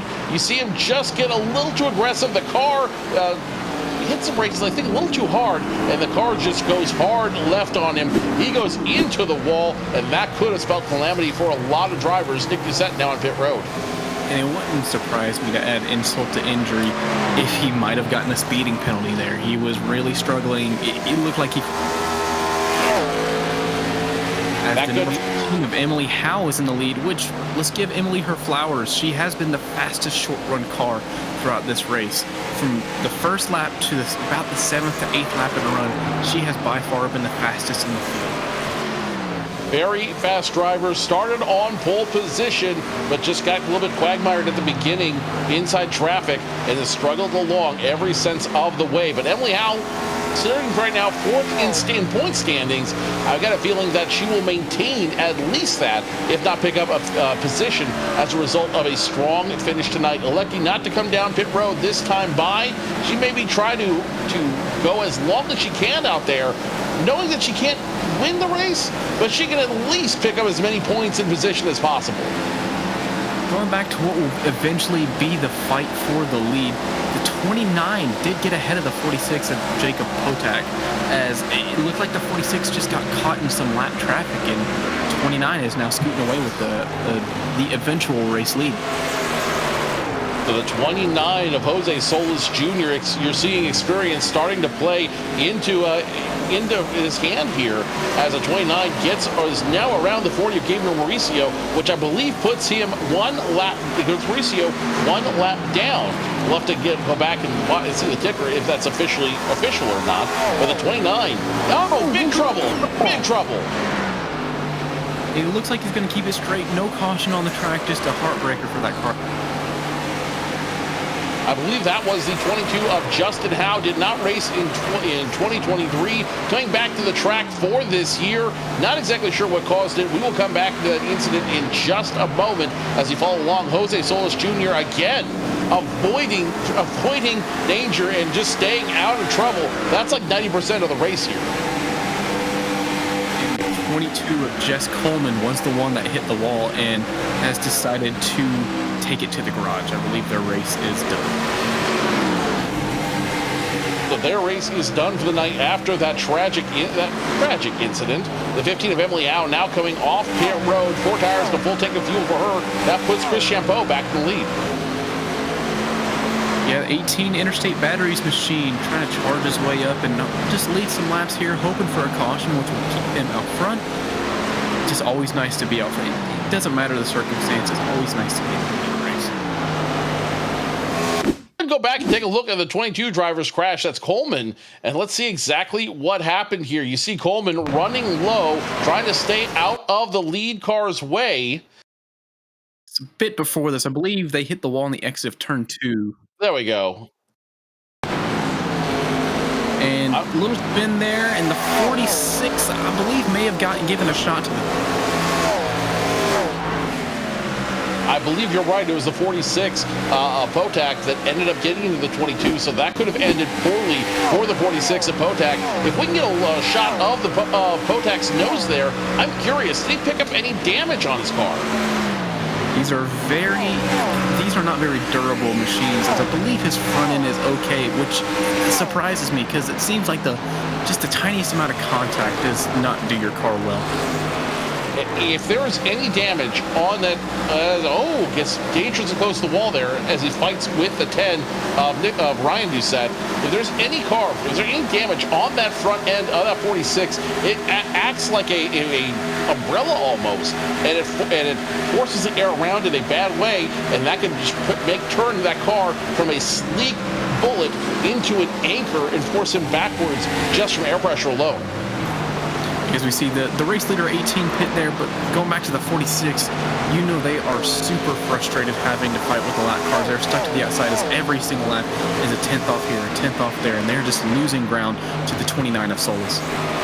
Solus continues to lead the 17 of Bud, I believe, now in position number 2, and that leaves Potak in position number 3 out there. Makes for a very, very difficult race for him, but he's still in striking distance. The race isn't over yet. We have not seen a caution flag yet. So all these things could ultimately determine how this race ends as more lap traffic comes down pit road this time by. The 46 is still unable to get around the 10 as the 17 of Bud is now looking to pass the 46. This is how much Potak has struggled getting around this lap traffic, that he had a few seconds lead on the 17 of Bud, and Bud is right there. That side-by-side battle with the 10 of Ryan Doucette obviously created a disadvantage for the 46 there, and that could ultimately be the difference between second and third. Christian Bud now immediately on his back end, about 2 car lengths away. I think Bud's going to wait to see if he can force the 46 to get tilted one more time and then use that opportunity to get around him.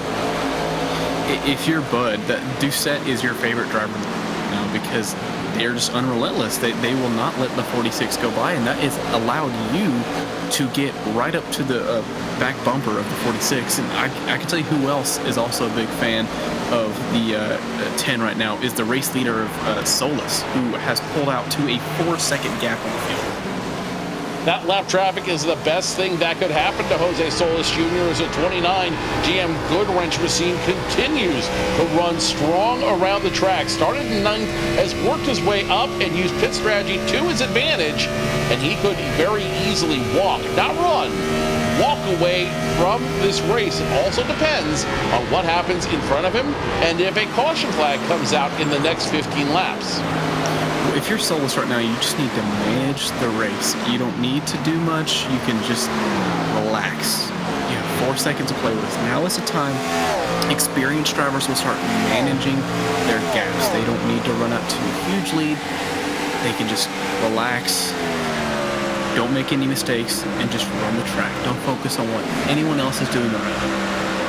Gabriel Mauricio getting into the wall looked like back about a half a lap ago. Let's follow along now with positions 2 and 3 riding around the 10 of Nick Doucette. The 46 obviously of Potak getting frustrated. The 17 of Bud looks like, again, he's just running, he's just following his tire tracks out there, waiting to see if the 46 will make an unforced error. If he does, Christian Bud, who's already won 3 races this season, could at least pick up a second place position at this race. I think this is when you're starting to see the inexperience from 46 as is just struggling to get around lap traffic. And this is something the 17 of Bud probably wouldn't struggle with too much.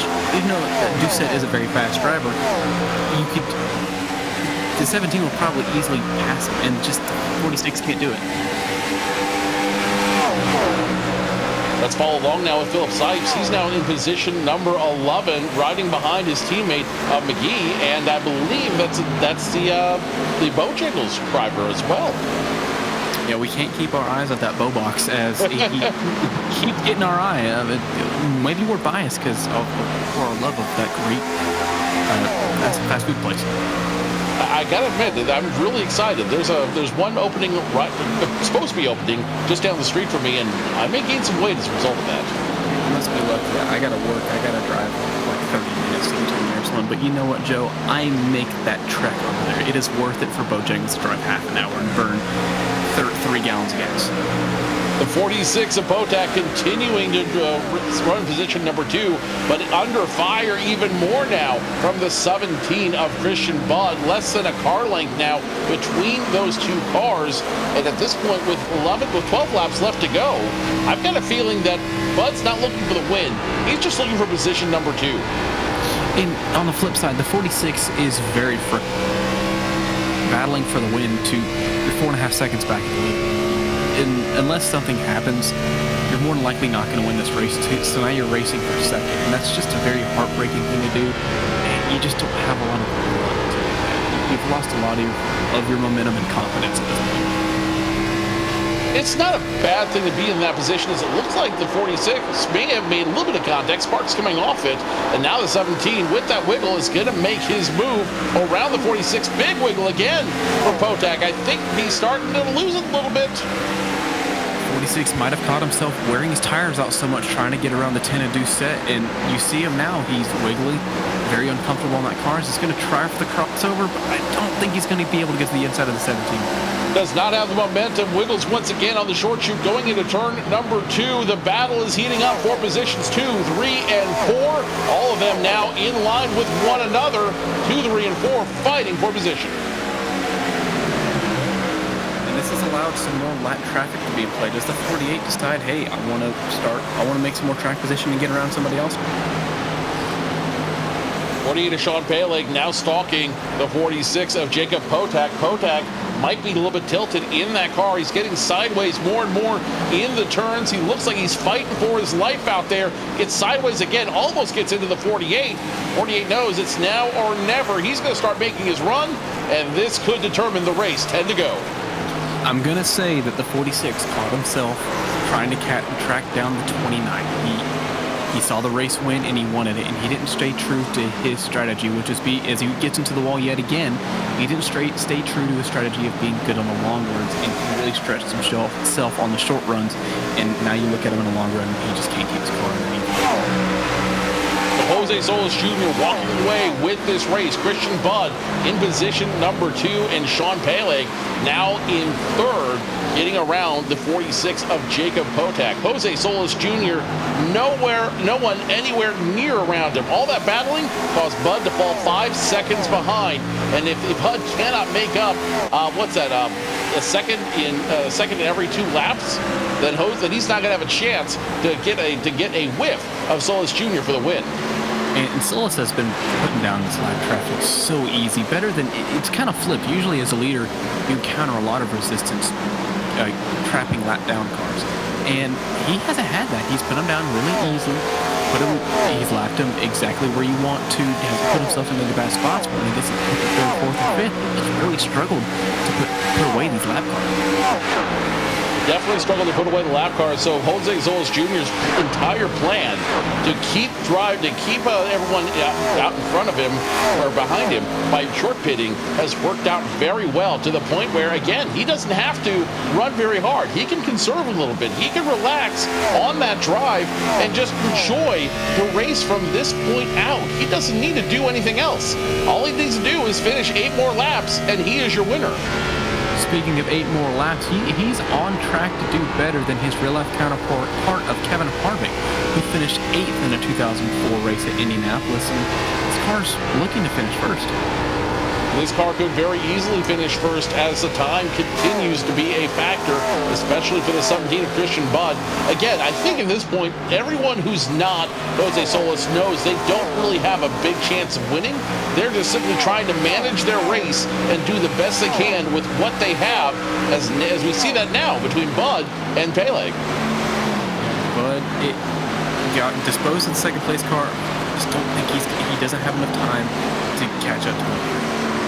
Doesn't have enough time to catch up to the leader, but definitely has enough time to drop a position if Peleg can force him to make an error, or the 17 just gets sideways by himself. They are now bumper to bumper fighting for position. 7 to go, and here comes the 48. Unfortunately, it looks like that 48 is a lap down car, but it's interesting to see the 48 racing him so hard and the 17 making a veteran move and like, hey, if you want that spot on the track so bad, just take it. I'm not going to sacrifice myself like the 46 did, fighting with the lap down car so much.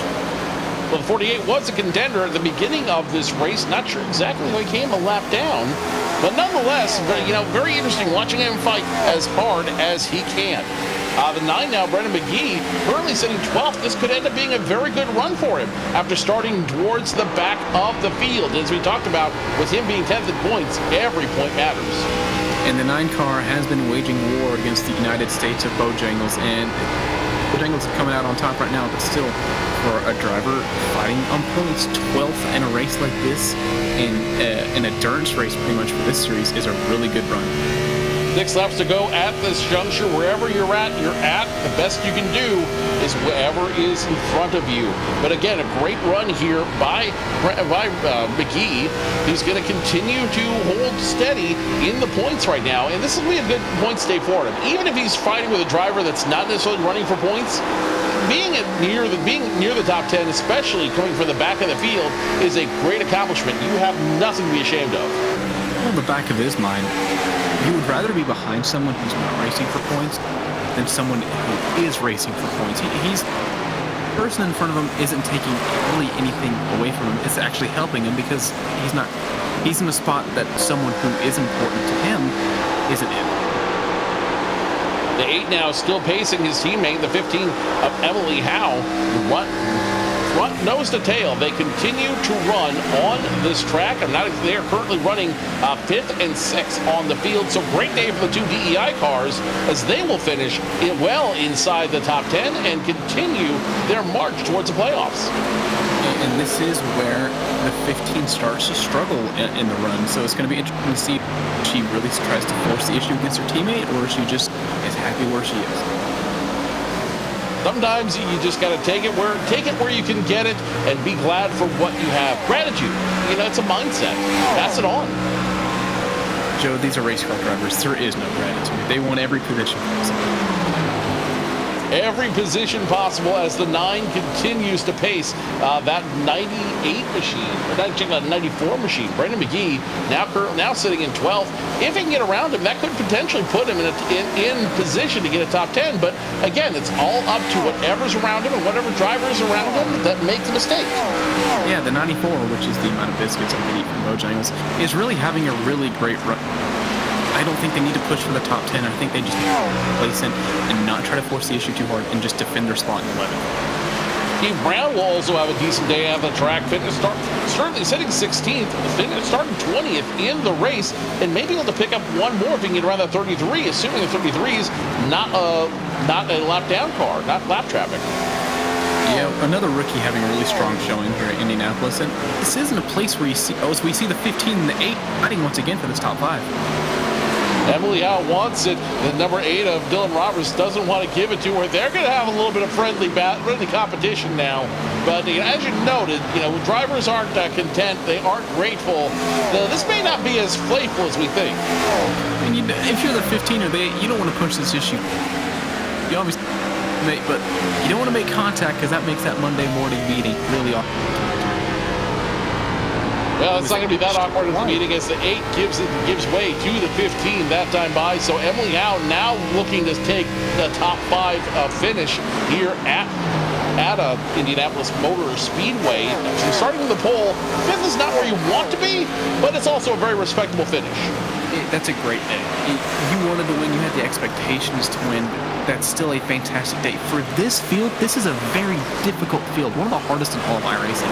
And you pulled off a top 10. That is a phenomenal race, as the 29 is now coming to 2 to go. 5 miles until he gets victory at the Brickyard. Obstacle sticks in the air this time by Jose Solis. At this point, if a caution were to come out, the race would end. They would not restart under a green-white checkered. The race would simply come to an end, and that would be the end of it. Jose Solis Jr. At this point, he's a winner.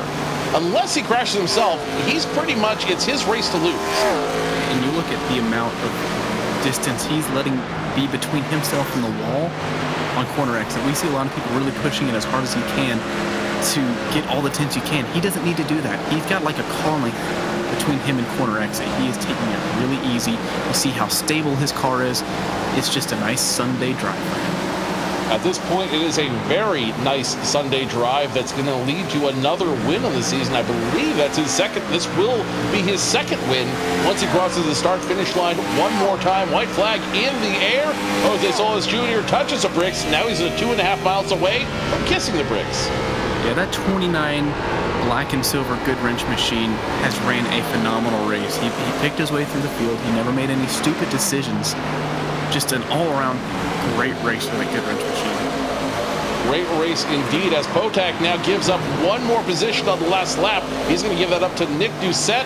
He will now drop down to position number 4 as Emily Howe also looks to take away one more position as well. She's going to go for it. Yeah. Oh, he gets in the wall. That's another mistake, and he might lose. He's just making a mistake after mistake, and he will. Just a horrific last lap for that 46 car. Terrible last lap for Potak after running such a strong race. The car just gives way to him as Jose Solis Jr. crosses the bricks. Jose Solis Jr., you're the winner at Indianapolis Motor Speedway. He will kiss the bricks for the first time in his career. He is the first person to win at this track not named Campbell. He has broken the streak. There's a new champion of the Brickyard in Winstel. The king is dead. Long live the king. Jose Solis Jr., your winner. Christian Budd finishes second. Nick Doucette in third. Emily Howe fourth. It'll be Dylan Roberts in fifth. Jacob Potak in sixth. Tyler Head seventh. The number 1 of Jonathan Hernandez in eighth. Jacob Alexander ninth. And the 11 of Anthony Kroback rounding out your top 10. What an incredible race to have that tricky of a setup and to go green for 80 laps. The mental concentration it took, the fortitude, the physical stamina it took to do that. And that's a testament to all these drivers out here. And this may be sim racing, but there is a lot of physical exertion that happens.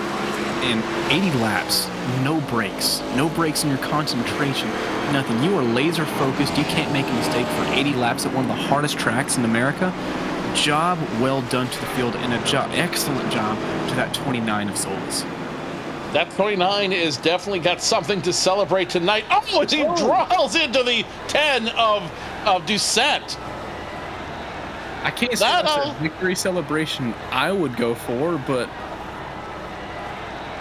wow. Ryan Doucette is in his way. The 29 says, make way for the king, and plows into him, sends him skyward, and now the 29 gonna burn out what little he has left as your winner. Jose Solis Jr. smoking on towards the bricks. He will be your winner here in Indianapolis. Been about 2 months since he's won last week on April 21st at Richmond Raceway, but just a great job, great driver. If you look at the last few seasons at Indianapolis, he's been due. One of the few drivers that's had an average of a driver rating of 100 or better, and he deserves it. Great race by the 29. This will be his second win on the season after his first win in Richmond, and this also puts him in the multi-winners club, along with Tyler Head, the previous champion, who has won 2 races, and Christian Budd, who wanted to make this his 4th win tonight. Stick around with us. We will talk to your top 3. We'll talk to your top 3 finishers, your winner, of course, and look forward to all the other programming coming up here on ABN.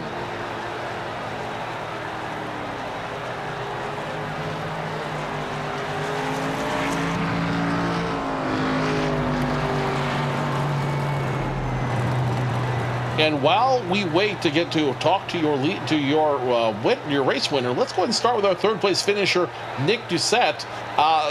Nick, great run out there, but it's got to be a little bit disappointing. We're finishing 3rd, knowing that you had a car that could have won.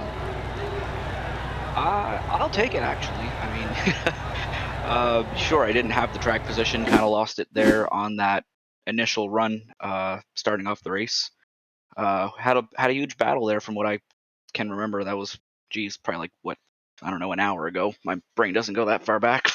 But no, we had a great battle between like the 6 of us drivers, jockeying back and forth. I let a lot of the faster guys go earlier on in the race. I knew they would wear out their stuff and kind of got back to them before we had to pit, and then started picking them off one by one during the green flag pit stops. But yeah, I know I definitely probably had one of the fastest cars on the track. spotter kept saying leaders are running. I don't even remember what second bracket we were under, but I was always like 2 or 3 tenths faster than what they were running in the heart of the run. So no, it was a great race overall. Surprised we didn't have any cautions. Very surprising, but also, again, a great testament to the skill of the drivers here in the Winstel Cup Series. I want to go back to the beginning of the race. It looked like you were uncomfortable with the car for the first 25 laps. How difficult was it running this car and this setup at this track? Yeah, I mean, I would say about the first 25 laps or so. Yeah, you're right. The first 5, 6 laps definitely were the most uncomfortable I was. Just couldn't get it right. I spent the first couple of laps stuck on the high side, lost a lot of positions, but I don't do good on green racetracks. I seem to only do better, I guess, when it starts to get gripped up. So once we got that first pit stop under us, I was able to really push the car a lot harder, and yeah, it just worked out a lot better than I thought it would. I mean, I was trying to save tires on that first run, knowing that I don't do the best on a green racetrack, and then once it finally got gripped up, it made that first green flag pit stop. I started to push even harder and started to get some more spots and get some more confidence behind the wheel. Nikki came into this race 7th in points. Tonight, you'll finish 3rd.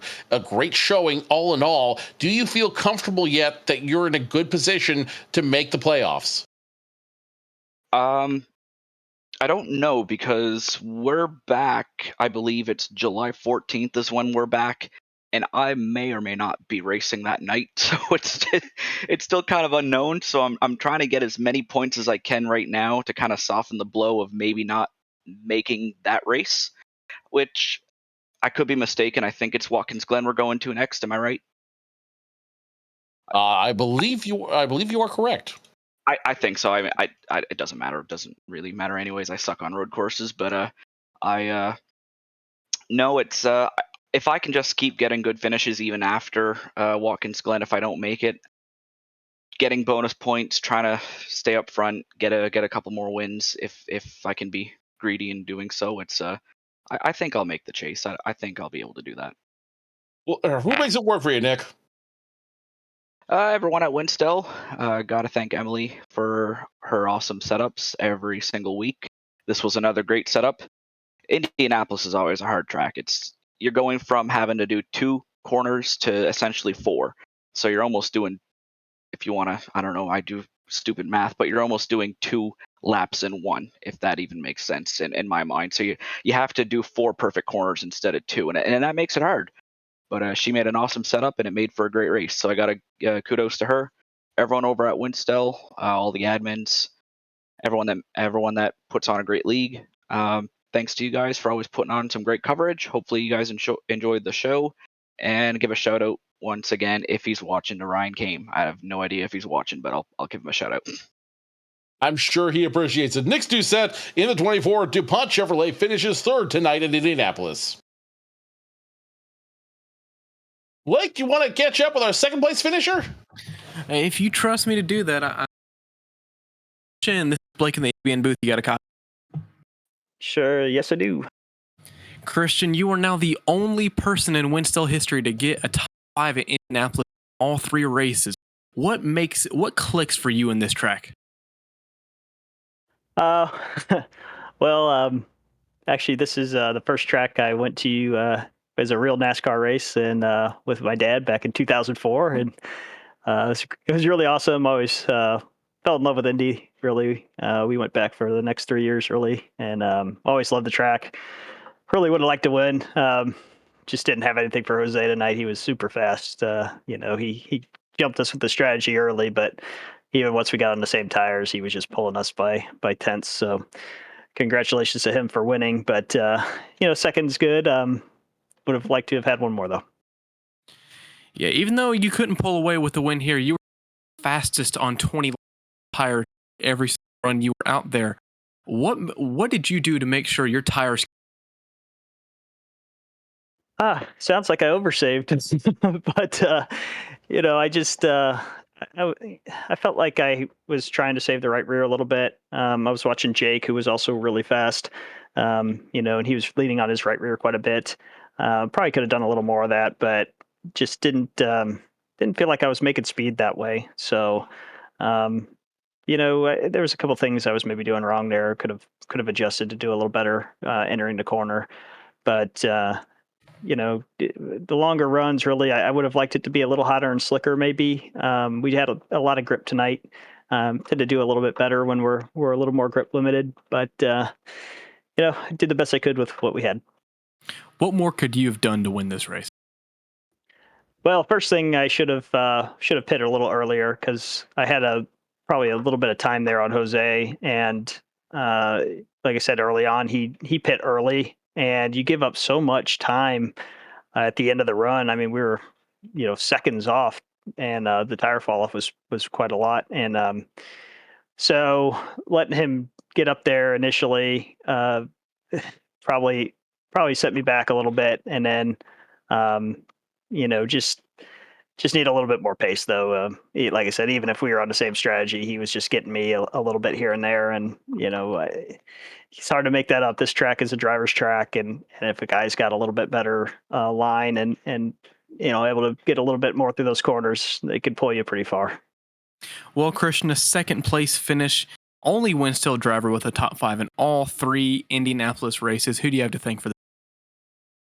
Just everybody here at Winstel for putting on these events. They're always so much fun. All the drivers who show up. I know the Cup race ran late tonight, so that may hurt us a little bit on our participation. But everybody's making the time is really appreciated. And then, of course, throw a shout out to Carmen. I know Carmen's had a loss here recently, and the whole Winstel league here wants to offer our condolences to her. You guys are a broadcast partner, but we also consider you guys friends. So, sorry for that, but hopefully, better times will come. Congratulations, Christian, on your second place finish, and thank you for your time. Thanks. Jose Solis Jr., your winner here at the Indianapolis Motor Speedway. And Jose, the name of the game was pit strategy at the end. How did you manage your pit strategy so well? Well, so the first run, I got caught behind like a train of cars. And I knew if I just tried pitting later than them, I wasn't gonna be able to pass them. It was gonna take like a long time. I was gonna lose a lot of time. So I just thought that I would just short pit them and then try and just pass them and try and get like a really good pit stop and get in really fast. And I was looking, I saw the end of the race, I was like 2 or 3 seconds faster than them on my pit-in lap. So yeah, my strategy there was just to under pit them and then just hope that. Did you, and again, I hate to go back to skin, but did you, at that point, did you think, all right, hey, we've got a great opportunity, we've got a great strategy?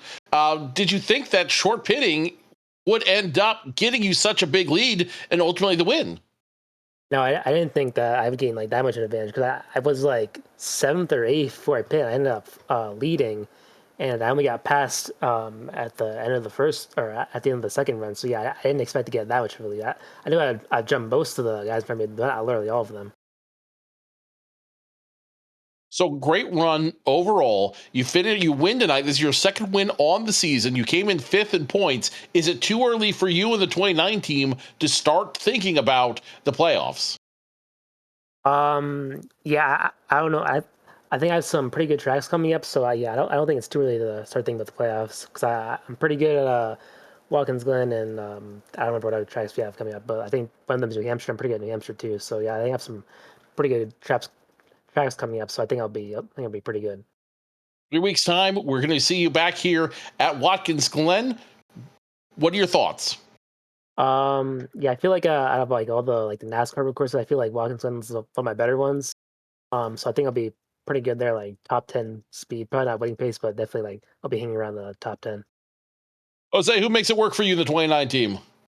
Definitely Sean Pellick. Shout out to Sean for speeding in the pit lane on the last run there. I'm not gonna lie, it was pretty boring leading out front there with that lead. So he gave me some good entertainment for a little bit there when he was raging on the comms.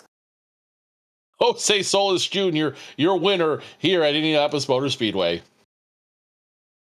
Blake, we've seen an incredibly good race. We saw an incredibly clean race. Your final thoughts?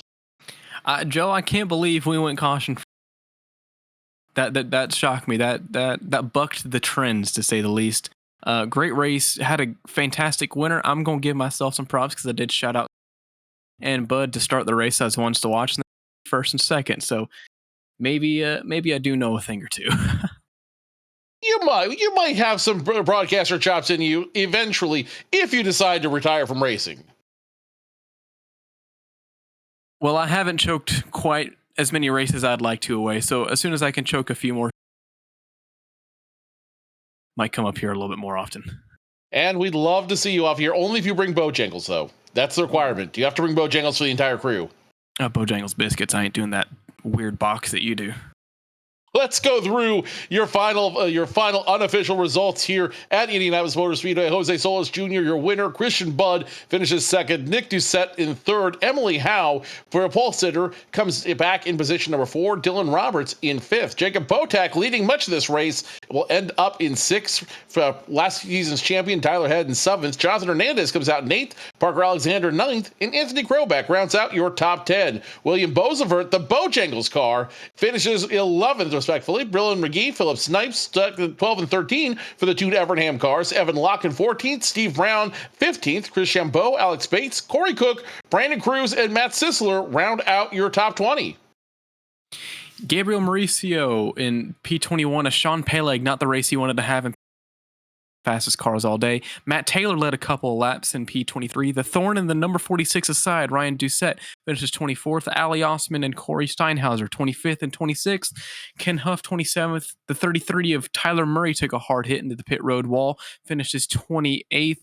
Rory Collins in 29th, and Leandro Morera finishing out P30. The last 5 in the field, Hayden Repas really struggled tonight, had a P31 finish. Jess Coleman took a hard hit into the outside wall, finishes P32. Mo Perry, Jason Powell, and Andy Reeves will round out your field here at the Brickyard. So be sure to join us tomorrow here on ABN1 for more racing with the HTL Cup Series. Blake, you want to give us a little preview of what we're going to see tomorrow night?